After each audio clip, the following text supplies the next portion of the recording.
95 Network. This is MorningLine with Nick Beres.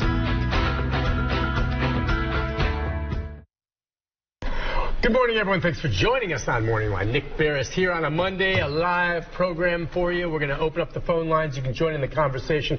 Our guest with us this morning is schooled on the topic we'll be discussing, I think, better than anyone in the entire state. This guy knows real estate. It's changing radically. And I wouldn't say radically. We'll let him explain that. But I'll just say the market changes with time. Whether it's a buyer's market, a seller's market. Just so happens, we were in the market ourselves to look for a home for my son. We're in the process of maybe buying a house for him now. And it's tricky knowing where to buy, how much to pay, how to do it. If you're thinking about selling your home. Anyway, interest rates and all that come into play. To talk more about this is real estate aficionado extraordinaire.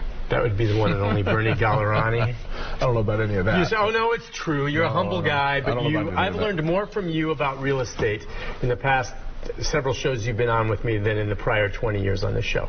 You really are terrific. And yeah, it's good to have you on. We haven't seen you in a month. And, seriously, you and I have talked about, the market, and I've talked about looking for a home for my son, and we're closing in on one that we think is going to go. But the market has changed a bit. It seems like there's more homes available for sale right now. Is that true? What have you noticed of late? Yeah, well, there's going to be more homes for sale. There's going to be homes sitting on the market longer. As I was just sharing off air here a minute ago, that there's a lot of unrest in the economy today, I believe, with the inflation and the high interest rates, and consumer spending is down, and so I think that it's an election year, which is obviously going to cause some concern for some folks. Anyway, I don't think that there's a reason to be all that concerned, but for that being said, I think there is that. So yeah, but in the end, it's buying and selling houses, and real estate has always been an amazing investment, probably one of the better investments you can have. So as a realtor, I say buy houses, because I agree. People are. Yeah. I got to remind folks, people of our age can remember, maybe people like my son can't. You say high interest rates. 6% ain't high, and if you think it is, you're clueless. I'm sorry. 6% is about what it is right now, a little bit more than, is it more than it was when you have a 3.5% or below maybe from, recent years? Yeah. But golly, if you go back long term, I mean, you can remember when interest rates were significantly higher than 6%, 6 or 7%. Well, I think that consumers really have to hear the fact that from the 1980s and 1970s, we had 14 and 16% interest rates. They trickled down into the 6 and 7% back in the 90s, right? And they kind of hung around 6 or 7%, and they stayed there actually until the Obama era, and when there was some like new home buyer purchasing programs and things like that, you could get it down into the mid to higher 5s. And that was really crazy. Mid to higher 5s, when typically they stayed at 6, 7%, right? It wasn't until COVID hit that everything changed, and that's the hardest part today for consumers to understand. It's like we are waiting to see interest rates get down to 3.5. You will wait forever, because unless there's a catastrophic event in the world, not just the country, but in the world, this is what the new normal is. Yeah, this thing. Great way of putting that. That's exactly why. And 6% is not horrible by historical standards. Now, the interest rates, then, I wonder if that's one reason now. You say listings are down, new listings are down. Okay, we're going to look at some of these stats you brought in. I would think maybe one reason for that is someone like me, if I was thinking about moving, I'm looking at, well, I have a 3.5% interest because of when we built our home, and that's at my interest rate, which is great. If I were to sell and want to buy another home, I'm not getting that interest rate again. That's so right. I'm going to stay put for now. I'm not going to move unless I have no choice. It's interesting because we're going to talk a little bit about listing inventory is down, and the reason it's down is because of what you just said. Okay. But yet listings on the market are up. So we go, okay, well, wait a minute. How can listings be up when listings are down, right? So new listings are down 5%, but the total inventory is up 21%. Inventory meaning? Meaning the amount of homes for sale. So let's go back 12, 18, 24 months. Okay. More homes went on the market, which is what adjusts the new listing down market. Okay, so that was down 5% before it was up. Okay. So what's happening is homes are as they were 24 months ago, they were going on the market, they were selling, going on the market, they were selling. So a lot of homes were selling, the inventory was up. Okay, so it says total inventory is up 21%. So what it's saying here is that not the amount of homes going on the market is up, the amount of homes available for sale is up. Because they're not selling. So okay, so before, and I'll make it really easy. Good. Put a house on the market for a week, it sells, right? Okay. 3 days, it sells. There are less homes going for sale, but more homes for sale, if that makes any sense, because they're just sitting on the market. Yeah, and but fewer people are putting up their homes for sale. Yes. That's what you're saying. But there are others out there. There are more now for sale that just have not sold yet. Yes. And so the question, let's kind of circle around this one if we can for a little bit. Why? Okay. Why is that? I think people say, well, I don't understand why. And I think you just nailed it. Because right now, interest rates are high. They have a low interest rate. They don't want to get into a high interest rate. Yeah. So what they're doing is they're saying, well, why would I want to sell? I'm going to get into it for, let's just say they have apples for apples house. Their payment is going up twice as much, pretty much, in order to compensate the interest rate. Yeah, that's right. So don't do that. Now, at what point, because I think you make a great point, we're not going back down to 3.5% anytime soon. 6%, historically speaking, is not that bad, okay? It's more than 3.5%, but that was spoiled. That's insane, that kind of.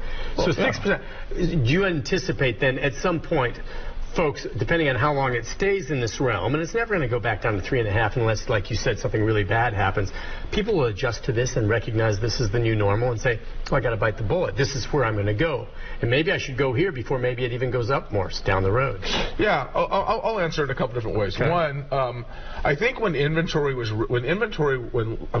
rates were really low, inventory was really low, right? Because we had everyone buying. But when we had everybody buying, we had skyrocketed 20% home evaluations. And so you had buyers then saying, I don't want to buy because houses are too expensive. I'm going to wait for houses not to be so expensive. Well, the one reason houses become non-expensive or not as expensive is by lowering the interest rates, right? So if you put a higher interest rate on it, it slows the market down, which is what we're doing. Then now they're saying, well, I don't want to buy because interest rates are too high. So you have these people say, I don't want to buy because I'm not going to get in a bidding war, right? I don't want to buy because I don't want to get in a bidding war. And now they say, I don't want to buy because I don't want to pay too much money for the house this way. So I don't want to have too much of a monthly payment. I don't want too much. So I guess what I'm saying is either way you look at it, you're either going to be in a high interest rate at a lower price, or you're going to be in a lower price and a higher interest rate, which then is going to drive the price up. Exactly. So either way, it balances out, right? It all balances out. But couldn't you say you're going to pay a higher interest rate, but if inventory is up 21%, there's more homes out there, unlike it was a few years back, where you had to make offers above asking price that were absurd. Now you may be able to make an offer because they really need to sell the home that's less than they're even asking, and they may consider taking it if it's just a few thousand off. And so you're getting a better deal for the purchase price. Yes, you're going to pay more in interest rates, but it kind of compensates. Yeah, what we're seeing also a little bit more of. So we have a buyer. A buyer goes to contract on a home. But yet they pull out in the inspection because there's so much inventory available for them to look at it. They get a little buyer's remorse and go, what about that one? What about this one? This one's for sale. And so back in 24 months ago, let's just say, you bought a house, whether you really liked it or not, you stayed in it because there wasn't really much to choose from. Right. Today there's more things to choose from. So there's less buyers and more inventory today than there was even 24 months ago. So yeah, it's an interesting dynamic because people ask, how's the housing market? It's great. It really is. It's really good. However, the consumer is challenged a little bit by the interest rate and the inventory, meaning the interest rates are high, but you have a lot to choose from. Yeah. So your commitment into the deal. I always tell a seller this: don't ever think this deal is done until we are actually at the closing table and everybody is signed, because a buyer today pulls out faster than they used to. Yep, I can see that. Now, 2 or 3 years ago, would you have said, I guess, it was clearly to me a seller's market? I mean, you go on the market and your homes are selling fast, you're getting big offers. What kind of market are we now? Would you call it a buyer's market now, or is it more kind of a wash? Let me just tap on what you said. Okay. Yes, it was a seller's market, but it was also a buyer's market because interest rates were low. Yeah. So you're right. If you were an owner, you were making a whole bunch of money. If you were a buyer, you were taking massive advantage of it. Today, though, I would say today, It's a little of both also in some ways. One is a seller thinks they're going to get this crazy amount of money in bidding wars on their house, and that's not happening, so they're not typically all that happy about it. But yet, they have a 65% home equity position, meaning that there's an increase in equity since 2020. If you buy your house in 2019, you are sitting on 65 or 70% equity position in your house. So let's just say that's dropped down from 65 to 50, right, or to 45. You're still sitting on a tremendous amount of cash. The problem with it is you're trying to hold on to that cash. And when the buyers aren't there, and I'm using the cash scenario as if you have a bank account in your home, which we do, and there's this available equity of, let's say, 50 or 55%. Because of COVID and because of those low interest rates, we drove prices through the roof at about 20%. Today, the homeowner is trying to hold on to that money, and they're like, well, I'm not going to sell until I get my 55% out, let's say in this case. But yet every month we're going to start seeing some less interest because of interest rates. So unless they lower interest rates, which they're not really going to do all that much, they might lower them a little bit, because we just had a report that came out about 10 days, 2 weeks ago, talked about consumer spending being very low. So interest rates could drop a little bit. That could push the market up. But sellers today are going to be seeing a lot more inventory. And the more inventory we see, because we see right now total inventory is up 21%. If we continue to keep seeing this, we will see house values start to drop. There we go. All right, we'll take a break. You go back and forth. My take is if you really want to buy a new home and you're out there shopping, go for it. I mean, you can find it, and there's still deals to be had. We'll get into more about how to do that anyway, and take some of your calls if you have any questions or comments. More of our conversation with Bernie right after this. Stay with us.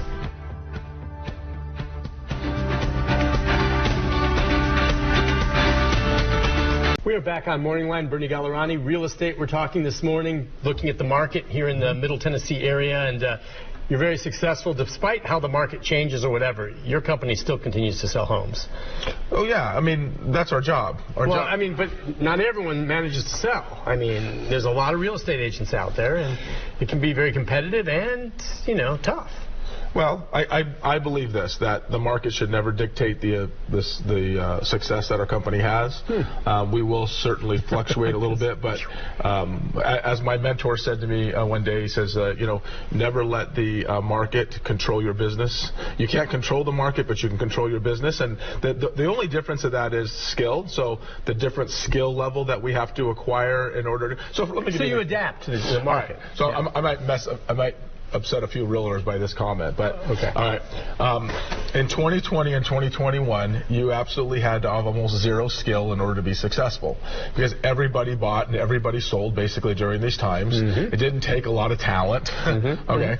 And so now what you're seeing is a mass exit out of the business, out of the real estate industry, because it's getting a little bit more challenging for a lot of them. So you're culling the herd. The people that just weren't into it, thought it was going to be easy street all along, they realize now it's a little harder to sell. Yeah, it was easy street for a lot of them. Now it's just changing a level of skill. So can you be as successful, if not more successful in this market than you had in, let's say, 2020? Absolutely. You could double your business this year than you could in 2020. It just takes a different approach. If you approach it the same way, you end up with the same result. So you can't approach it the same way, right?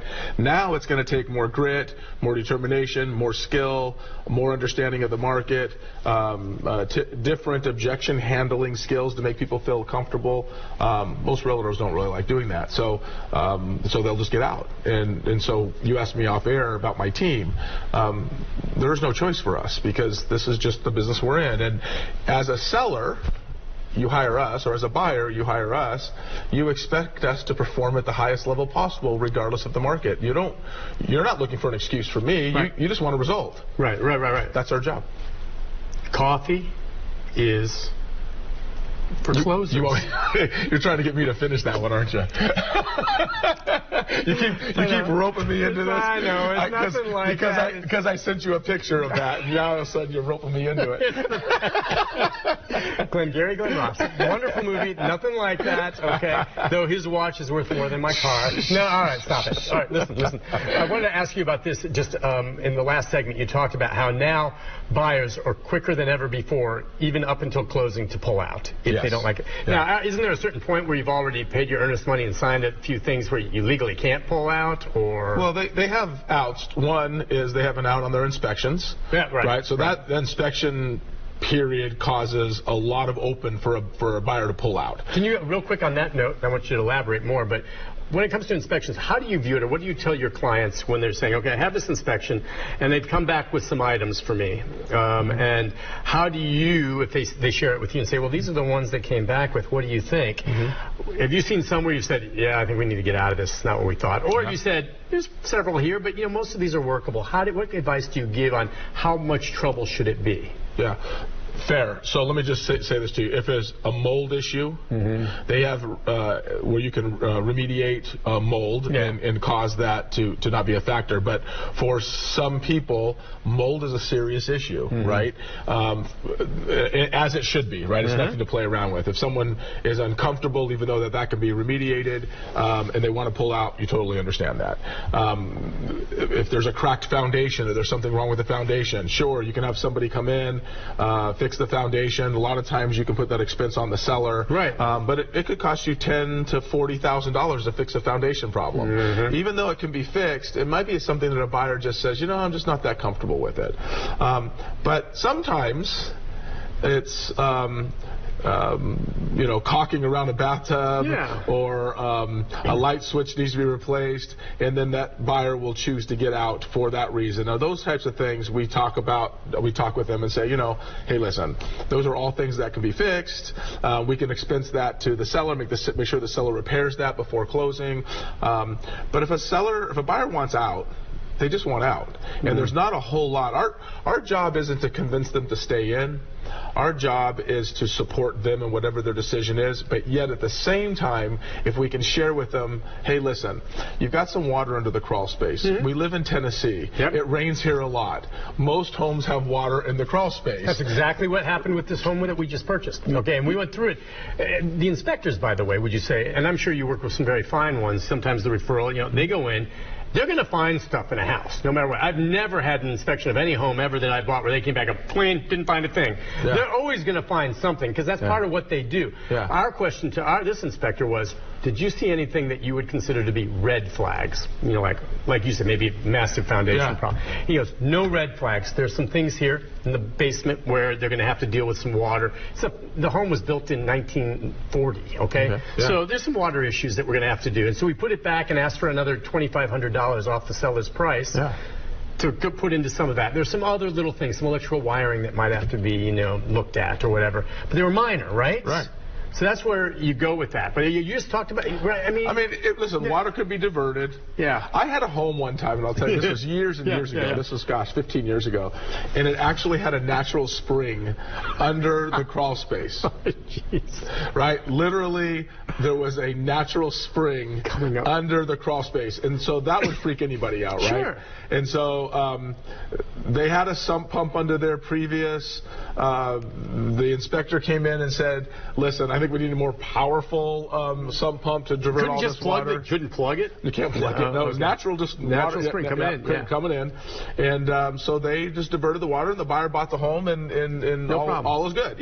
And so I would say, that's an extreme case where water is bubbling up underneath the house. Probably doesn't sound like a real good thing, but the buyer was comfortable with it, and everyone moved on.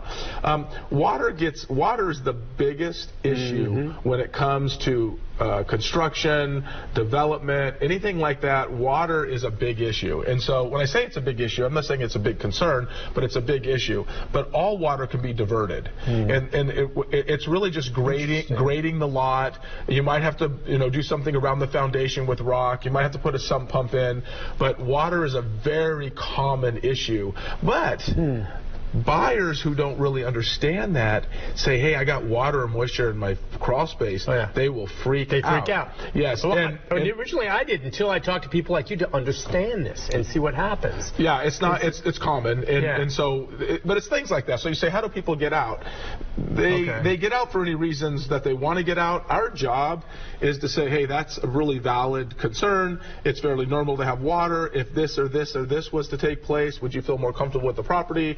if they say, no, I just couldn't wrap my mind around that, then you get out. If you say things like, hey, if we were able to make sure the bathtub was caulked and the light switches were perfect and the GFI plugs were great and some of these issues, or the roof tiles, missing 3 roof tiles, we can put the roof tiles back on. Would you feel comfortable? It's like, yeah, I'd feel comfortable. Okay, then we move forward. So it really just comes down to, but I was saying before with inventory, buyers today get buyer's remorse also with a particular property because they see something else. This is their chance to get out. Their other chance to get out, in a lot of cases, unless it's cash, is financing. So if something happens to their financing, they can get out. So to answer your question, yes, they're in a contract.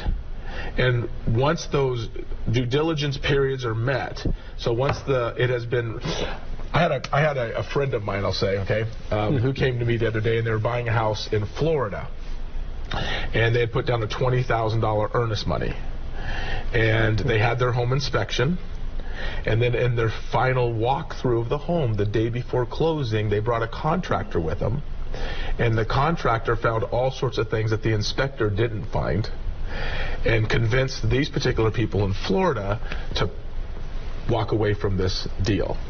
So they tried to get their earnest money back, and they ended up allowing them to have $5,000 back. The seller kept $15,000. So she was kind of upset when she was talking to me about it. That's a lot of money, but can you quickly explain to people what the earnest money is? Yeah, earnest money is a good faith deposit that you put down when you buy a home. So typically, let's just say it's $5,000 to $10,000. You want to write up an offer for a $500,000 home, you put out a $10,000 earnest money, and that's your security deposit, so to speak, on the property, and then those funds then go at the day of closing are contributed towards your costs. And that's also something that if you pull out for an unjustified reason, perhaps, or after the game, they can keep that money. Yes, and so in this particular situation was that. So wow, she was out $15,000. She was out. Well, originally she was out $20,000. So I know, but then they gave her $5,000 back. But so she said, I can't believe that my agent that she was using in Florida, I cannot be my agent didn't get us all back. And so I said, well, tell me more about the story. I want to hear more about how this works. Right? Well, found out she went through a due diligence period. She signed off on her repairs. She was doing her final walkthrough. A different contractor came in, found some issues, but she had already written those off. So because she had written everything off and says, I'm good to go, at the closing table, that seller didn't have to refund any money whatsoever. So after I explained it to her, she's like, oh, I said, let's be very grateful for this. You got $5,000, they got 15, they didn't have to give you back the 5. Had I been the listing agent, I would have never even conceded the 5,000. I would have worked hard with my seller and said, no, they defaulted on their agreement with us. You deserve the whole 20,000. So a contract is a contract. It's a contract, and when you're in a purchase and sale contract, it is a legally binding contract. We will have people who will get to the closing table or the day before the closing table, the buyer, and say, I don't want to buy the house now. And we're like, no, you're going to get sued. And that's a whole other. Do you get sued? Can you get sued? You can. I mean, obviously you can. The seller or the agent? Will the seller then sue the buyer if they bag out at that point? How often does that happen? It's an interesting conversation, right? All right, so watch this. If you get sued, let's just say I'm a buyer and I want to buy a house and I choose to back out. The seller sues me. And I backed out at a time late in the game when I shouldn't have. So so I backed out late in the game. 2 days before closing, all my signatures were dotted and my T's were crossed, and I was heading to the table, and I just said, I'm not comfortable with this, Nick. And so you're the seller, I'm the buyer. You then say you're going to sue me. Well, then you start to sue me. But now you can't sell your house through that process because now your house is in litigation, which means that you can't sell the product you're suing me to purchase. So, okay, so I'm probably letting the cat out of the bag for some people here, but here's what it comes down to. If you're a seller and you sue me, then you now have a house you're suing me to purchase, correct? Right?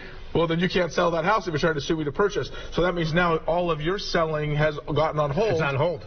Absolutely. And you know how long suing somebody takes. Okay, so let's just say you say, okay, I'm going to sue you. Then you decide to sell it.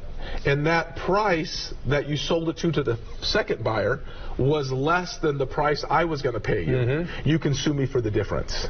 Oh, really? Well, they can't sell it, though, as long as it's still tied up in litigation, though, right? Well, no, they can, because if you, you can't sue me to buy the house, but now you can sue me for the difference. Yeah. But now let's say that I actually, the second buyer, pay you $1,000 more than I would have. So the second buyer pays you. Okay, then there's no lawsuit. There's no lawsuit. Interesting. That's why people don't sue very often.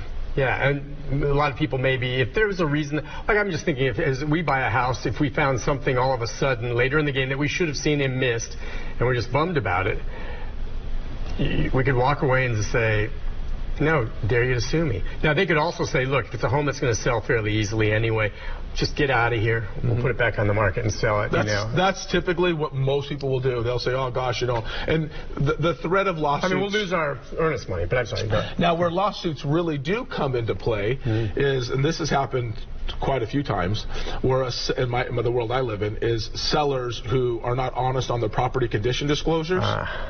And this is a key issue. Unfortunately, sellers should never do this, okay? But they do this.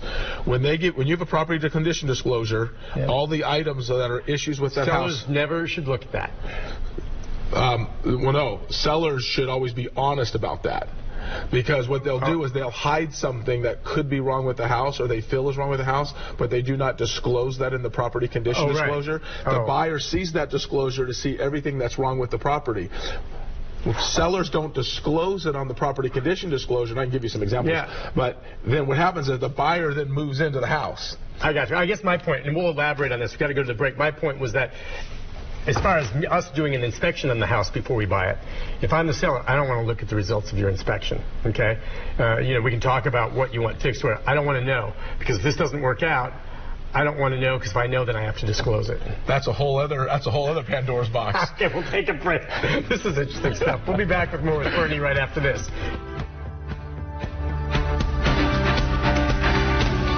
We are back on Morning Line. Bernie Gallerani and Nick Beres talking real estate this morning.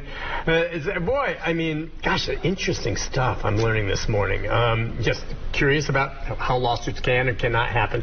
My question then again, by the way, when we sold our house, we did have the buyer do an inspection, and then they sent over a list of 10 things they wanted us to fix. Okay, so we were aware of it. Then we looked at it and we said, well, we'll fix 5 of them. Choose 5 and tell us. We just threw it back at them.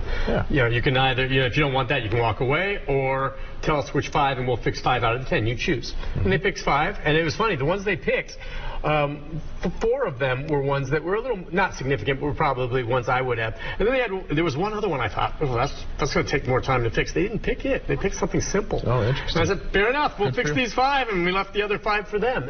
You can do any kind of little thing like that, can't you, with them? Yeah. So for example, let's say because what happens, you have a home inspection. And then we have what we call a summary page. And the summary page then highlights let's say in this case, 10 items that they picked for you. So there might have been 30 items on that inspection report, and they picked 10 that were probably more reasonable. They say, we'd like you to fix these for us. Now here's where it gets really fun and interesting as a listing agent. Okay. So they present, so let's just say you're the buyer and you're the agent for the buyer, and you present this to me, and I bring it to my seller and say, hey, there's 10 items on here. And then my seller says, I'm not fixing one thing, pound sand, right? That's a huge mistake on a seller's part.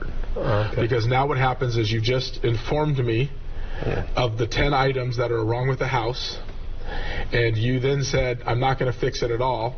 Now you have to, as the seller, my seller has to disclose everything on that list, which means that they're going to have to fix it most likely anyway. You're in a pickle. Well, you have to explain that to them. You have to explain that to them, because they will say, I'm not fixing that, or I'm not going to fix this, or I'm not doing that, right? It's like, okay, well, now we have to refill out a property condition disclosure. We now know, and the seller might say, well, I don't believe that that's true. It doesn't matter whether you believe it's true. It's a licensed inspector went through the house and said, this is an issue. For example, we'll say water intrusion. I don't have water intrusion. Well, you don't have to have standing water in the home to have water, or underneath the home in order to have water intrusion. All the inspector has to do is look at the blocks and see if there's a water line on the blocks. It might be a dry water line, but he knows that there's a water issue, because water does go in there, which is what's causing the water line on the block. Right, of course. So, hey, listen, I think that we have a water issue here. I need that to get fixed. We need to do some different drainage. drainage, and the seller says, I'm not going to do that, I don't believe we have a water issue, he now has to disclose that as an issue. Gosh, okay, and you don't think about these things when you go to sell. Is there a way to mitigate that? Okay, to avoid that problem, obviously, is it a good idea before you sell your house to maybe have an inspector come in yourself and say, look, inspect the house.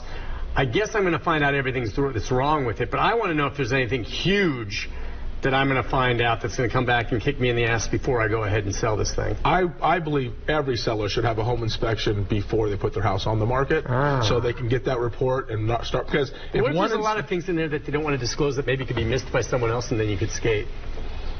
You know? Well, that's gambling. That's fair. If I'm a seller today, I'm going to want to know whatever's wrong with my house, and I'm going to want to get it fixed. Because, Me too. Nick, the problem is if that seller finds out you knew, let's just say the buyer moves in. So I had an instance in the Lebanon area when I sold a home years back, and the buyer bought the home. It was my buyer, bought the home, and then found out from a neighbor, because they were having septic issues, and found out from the neighbor that, oh, when so-and-so owned that house, they had septic issues also. Well, that arose the conversation, and the next thing you know, they called a septic company. The septic company says, yeah, I come out here all the time. When the other people owned it, this has been a major problem, and they ended up suing that particular homeowner. What's interesting, though, is the homeowner they bought it from only lived there for 1 year. So we have a buyer, my buyer. We have a seller, which owned the home for 1 year, and then the previous seller before that lived there 20 years. That is the person that actually got sued because the problem occurred with them. And when they sold it to the people who sold it to us, they didn't disclose it. So the second owner actually got sued and lost. So I think so many people out there who have never sold a home don't realize that you have to disclose. That is the law, right? Yes. You have to disclose until that, and they got bit in the butt. Yes. More than a year later after this, you have to disclose.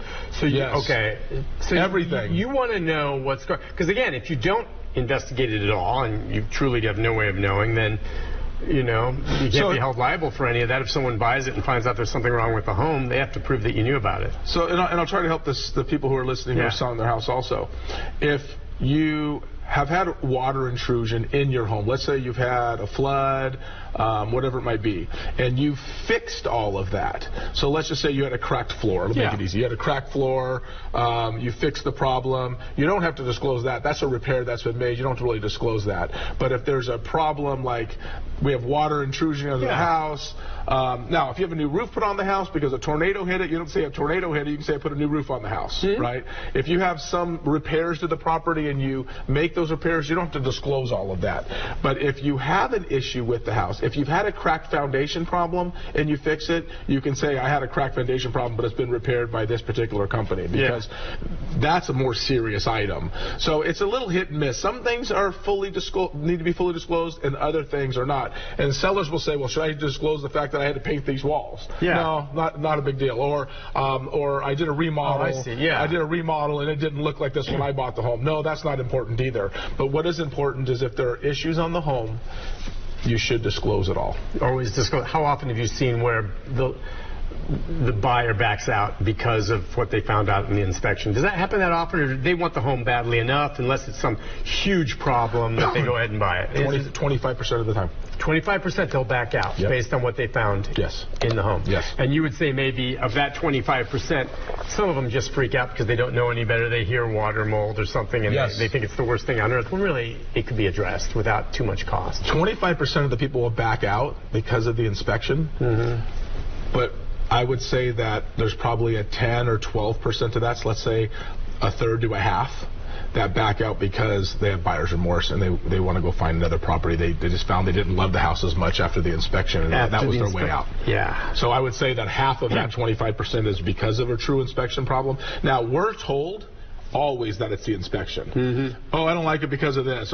Or they'll want to get out, and they can't get out until they have the inspection. Do you follow what I'm saying? So they're calling us before the inspection. Oh, but so they're already in, they've paid some earnest money, but they haven't had the inspection. The inspection is your out. If there are things that turn up in the inspection you don't like, you can get out. They're out. Yeah. And so they'll use that for any number of reasons. Correct. Sometimes that's on that. 100% right. Okay, but the other part of it is you're exactly right. When you get that inspection, if you've been through it, obviously you have. When I did for the first time, it kind of caught me by surprise. I'm like, gosh, this house and the inspection, and all of a sudden, instead of seeing all the good with it, you focus in on these few things that are, need repair. And the thing about it these days, how you find yourself good deals these days? I'm convinced most people want to buy a home that's ready to go. They hop in and it's good to go. Yeah. And that's great. I understand that. Yeah. But you're going to pay for that. You're going to get a better deal, especially if you know how to fix it, depending on how bad the things are. If you're willing to take a home that maybe needs, I'm not talking about a fixer-upper, but like you said, maybe a little water remediation where they direct the water with a curtain drain or something in back or whatever. Right? Would you agree with that? Yeah. I mean, but everyone wants a home that's ready to go. I just want to move and plop right in and not worry about it. But you're going to pay for that also. Dang right you are. Yeah, you're going to pay for that also. So what happens is they buy a house, they like it, then they want to get a deal on it. So when they get the inspection, they're like, okay, let's knock off another $5,000 or $10,000 because I want to get a better deal on it, right? And then they'll, well, I'll fix it. No, I just want knock it off, or I'm not going to knock off the money, or I'm not going to pay for the house. And so there's lots of games that are played in real estate. You got to kind of see through some of it. But in the end of the day, the seller wants to sell. Typically, the buyer does want to buy. Yeah. And you can usually try to get to a meeting of the minds. I would here, and I'll add this. I think that some agents are better at negotiating repairs than others, and some agents will have a 10 or 12% rate of completion, where instead of it being 25%, 10 or 12% of that will because they know how to negotiate. And some are at 40 and 50%. So it just depends. So I think I live in the world of real estate where I have other agents that work for the company, and so the reality to it is just 25%. Do I think it should be 15? Yes. Yeah. But that's just working on the skill and the communication with the agent to allow the conversation to flourish, to allow that buyer to understand that just walking away would be, because okay, watch. I want to get out because of the water under the house. We're going to find most houses with water under it. Right. Right? Yeah. And so since we're going to find other houses, the 70% of the chance we're going to have some water under another house. What if we just solve this problem and cause the water to go somewhere else, and then you still were able to purchase this home? A lot of realtors will go, okay, let's go find another house, instead of explaining it to them. Because they're going to have the same issue. You know what's crazy to me is during 2 or 3 years ago, there were people buying homes waiving inspections. Yes. That's insane. That's kind of like buying a piece of property you want to build on and not perking it first. Meaning finding a perk spot, which you have to have perking for, to put in sewage or whatever. And if you can't find a perk spot, you can't build if you don't have city water, That's right. And people do that. But I mean, can you imagine people buying homes without inspectors, waiving inspections because they're so desperate to buy the house, the market was that crazy. You go in there and find the whole basement just eat up with termites.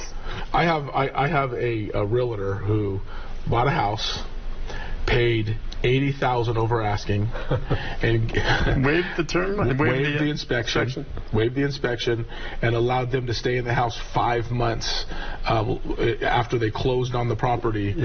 Because this particular person wanted this house so bad they were willing to do anything. But they'll even do things like, we'll give you 10 or 20% deposit, so $50,000, $80,000 deposit, non-refundable. Because they want the house. Those days are not here anymore, by the way. Those are gone, right? But that's how crazy it got. Well, I would imagine some people got burned by buying a house without an inspection, found out there was a lot more that had to be done than they realized. I had a buyer one time that wanted to do that, $20,000 earnest money, waived their inspection, and waived their earnest money, right? And then decided that on the final walkthrough, they were going to go do their own little, which they have the right to do, and then tried to pull out. And then got mad because, well, I shouldn't have had to go. Well, this is what you wanted to do in order to get the house. This is what you had to do to get the house. Because it was a bidding war on the house. And so it got really ugly. So as much as the market was really great in 20 and 21, it also had a lot of downsides to it. Gosh, that's interesting. We'll take a break. Be back with more right after this.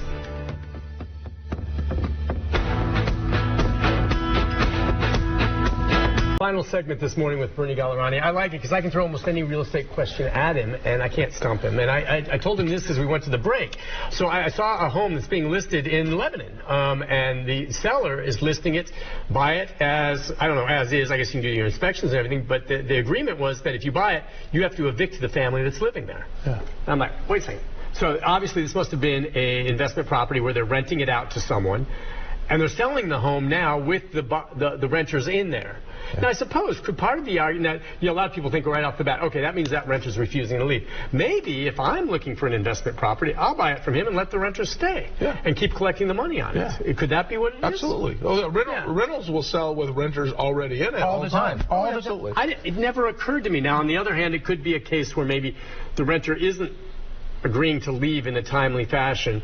You could still buy it, but if you buy it, you take on that responsibility of getting them out if they're not leaving, right? Yeah, I had one a few years back where they had about 40 homes in their portfolio. Yeah. All single-family residences, and they were all rented. And it was an investor, it was a hedge fund actually, and they wanted to sell all of these as a package deal.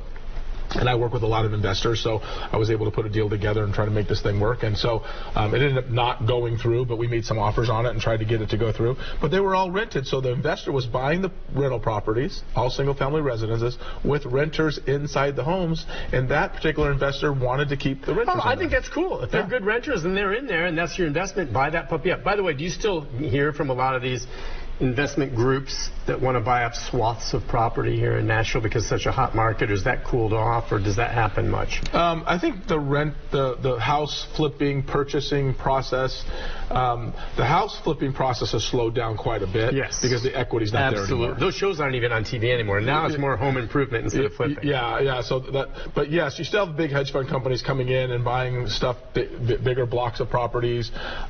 Listen, no matter how challenging our housing market might be right now, it's still I think, I'm biased, I'm sorry, but Nashville's the greatest city in the country, in my personal opinion, and I know why so many people... I agree with you. As I told you off air, I moved here originally from Las Vegas, which was another hot market. Yeah. But I'm not a Las Vegas fan personally. I don't like Vegas. I don't want to move back to Vegas. I don't gamble at all. I don't really drink alcohol or party or anything like that. So that's not my lifestyle, right? At least not anymore.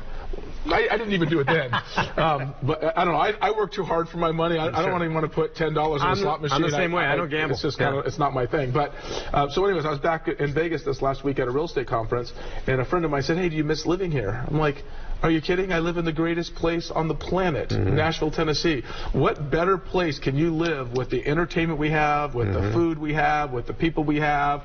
It is just an amazing town." And so with all that being said, people still want to invest here. Yeah. And we're still getting calls from investors. We're still getting people inquiring to us about buying homes in this particular market from the investment standpoint. So, yes, absolutely, this town is growing. Yeah, with the investment standpoint, do you have to deal with it sometimes when they want to go into neighborhoods and buy up properties, which they plan then to rent out as opposed to sell? Yeah. And I know that the folks who are already there get bummed out when that happens, right? Because, they don't want all of a sudden their neighborhood to become a whole renter's property.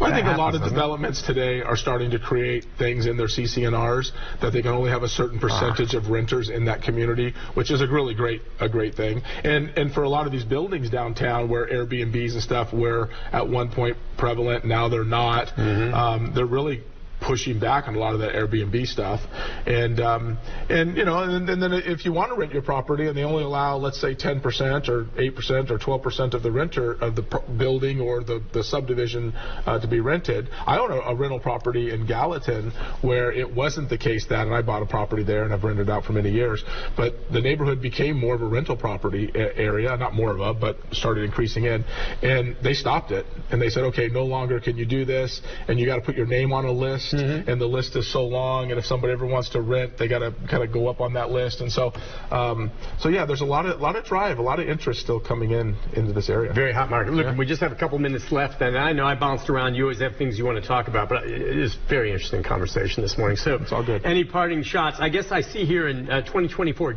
average days on market right now. Is that what that is for a home that if someone wants to sell right now, on average, it's on about 3 months before it sells?